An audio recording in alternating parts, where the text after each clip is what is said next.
Hi, and welcome to the McGregor Dementia Support Ministry Podcast, a podcast providing relevant resources to those currently walking the dementia journey with their loved ones. Today's podcast is a session recorded from our Alzheimer's and Dementia Seminar held here at McGregor Baptist Church on February 22nd, 2025. This podcast features an interview with Lee Bellinger, who shares her personal journey with dementia.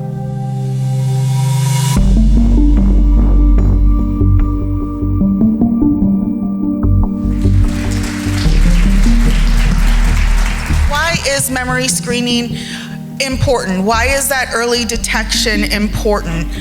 So Lee, how did you know you were having issues or concerns with your memory? Well, I'm 83 years old now, but at that time I was 79, and I couldn't remember the sequencing of starting my Instant Pot that I'd had for 3 years, and I knew that was not appropriate.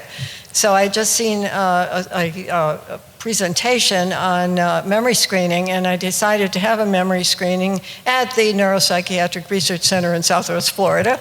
And I did have the screening, and yes, I do have the worst of the two tangles. I have the tau tangles, not the amyloid. And so I've been living with this for almost, definitely 4 years, and I'm in one of their clinical studies.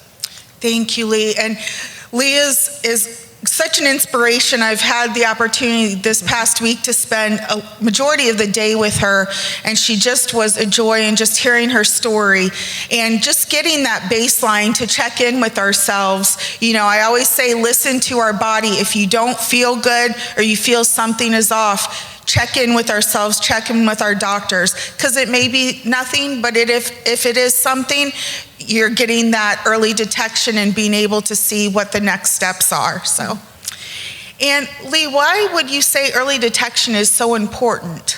This is such a big topic. I could be here for half an hour or more. Why would you not want an early detection? I like to put Alzheimer's in the same case as cancer. Who would want to wait to stage 4 cancer to be tested? You want to be tested at the beginning, and I think our previous speaker made that point. You want to find out as soon as you can whether you have it, and then take proactive things to do. And there are 3 areas I'd like to focus on. One is healthy living styles, which we just touched on a minute ago. Believe me, I have changed so many things that I was doing previously. I'm eating much more healthy foods than I was. I am also making sure that I exercise, and I mean balance. Balance is so important. I go to balance class. I go to Strictly Strength, which is a strength class, and I go to a brain fit class where you do 2 things at the same time. You have to stand up and go up and down while you're naming an animal. How many animals can you name? So that's just one example. We do a lot of different things. And sleep is so important. I am on I have sleep apnea. How many people are ignoring your machines? Please put them on. You need that oxygen. I know you don't like having the masks on your face, but I think that is extremely important. Social activity, that's not been my problem ever in my life, but I have upped it to doing even more things. I work with the Alzheimer's Association. I work with neuropsych. I work with people at Shell Point, and now I'm going to give a talk down in Naples. So whenever there's an opportunity, and I also work with FGCU. A few other things that I'm not mentioning. I work at a thrift shop, but I won't go into them all. And the other thing is to learn new things, and I will never learn a foreign language. I will never learn to play a musical instrument. It does not interest me. But what I do think is important, or at least for me, is learning how to use my iPhone. And so about once a week, I learn something new on my iPhone. And if I don't know what to learn, I go find somebody who knows about it in my building, and I say, teach me something else. And I'll tell you what, it's been a help. And I help my husband all the time. My husband's not here. I told him not to come because I'm nervous when I talk. But I do help him because he says, why isn't this thing working? And I'll explain it to him. The second thing is to keep on living. Do not give give up. This is not the end of your life. This is just a chapter in your life. And yes, it's not what I would have hoped to have. However, one of the things we did is this summer we took 3 trips. We went to Hawaii, where one of our sons lives. Never been there before, love it. Also went to Burlington, Vermont, and also to Connecticut, meeting with people that we knew but hadn't met for a long time, and connecting with those people, going all the way back to grade school. It was wonderful. And also think about telling your loved ones the things that you want to tell them while you can actually think.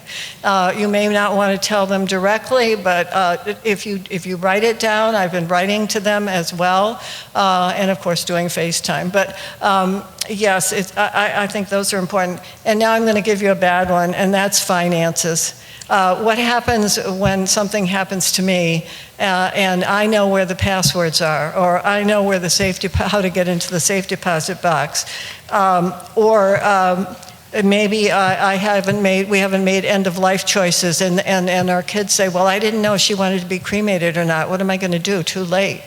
I know you don't want to do those things, but please think about it. The worst situation, which has happened in our building, is where the caregiver dies first. Then what do you do? So that is a possibility also, especially in my age range. Thank you, Lee. Those were wonderful points to highlight, and it's valid points too, because those are tough conversations we may not want to have, but they're important for that planning part. Are our living will, power of attorney documents in place? Are our finances, where they need to be? Just in preparation, because we never know what can happen. So thank you so much. You're welcome. And lastly, what would be your best advice for someone that is experiencing maybe some memory concerns, or a loved one is noticing memory concern for a family member? What would be some advice that you would give, or even give a caregiver as well? See your doctor.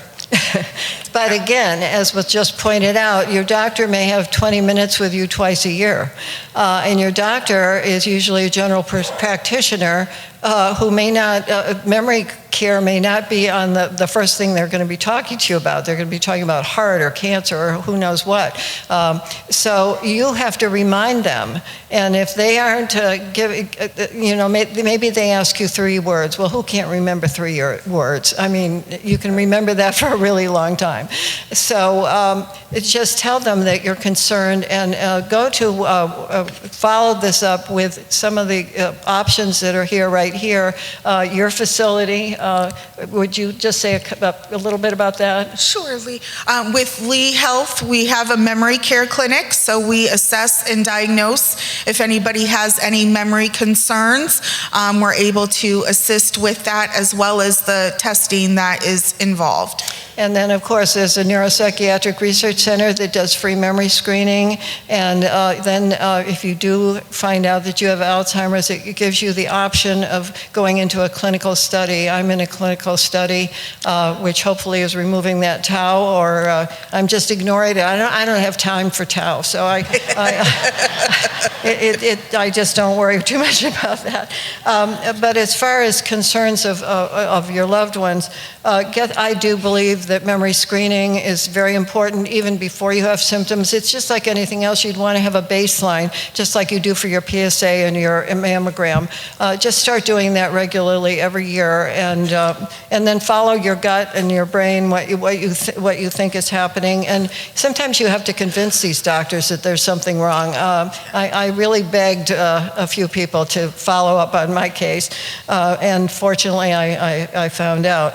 And don't forget that it isn't always Alzheimer's. There are things like B12 deficiency or thyroid deficiency or hearing. They found that I think 9% of hearing loss causes dementia. So make sure you get the best, not necessarily expensive, but the best hearing aids that you can learn about.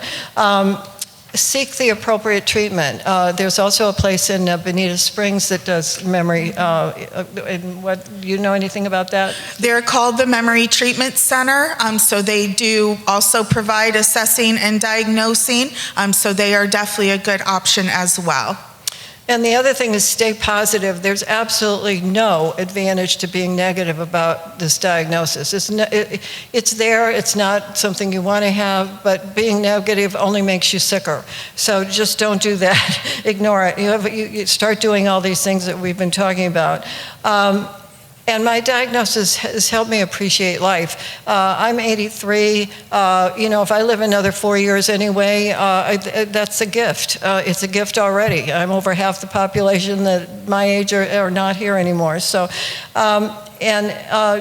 don't hide, don't ignore it, and try to explain to people there should not be a stigma against this illness. It annoys me so much.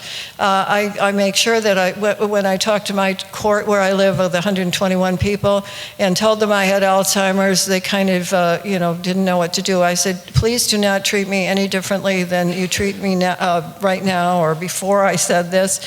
And be kind to those who do have it. And I do work with, that's another thing I do, I work with our early Alzheimer's patients who are actually in a facility now.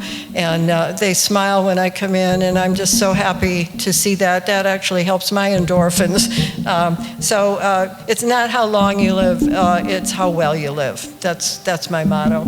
Thank you so much, Lee. And thank you all so much for having us. Let's give a round of applause for Lee. She is definitely such an inspiration.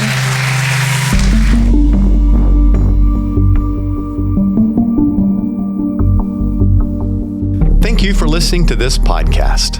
Please subscribe to the channel if you've not already, and leave a review if you found this content to be helpful.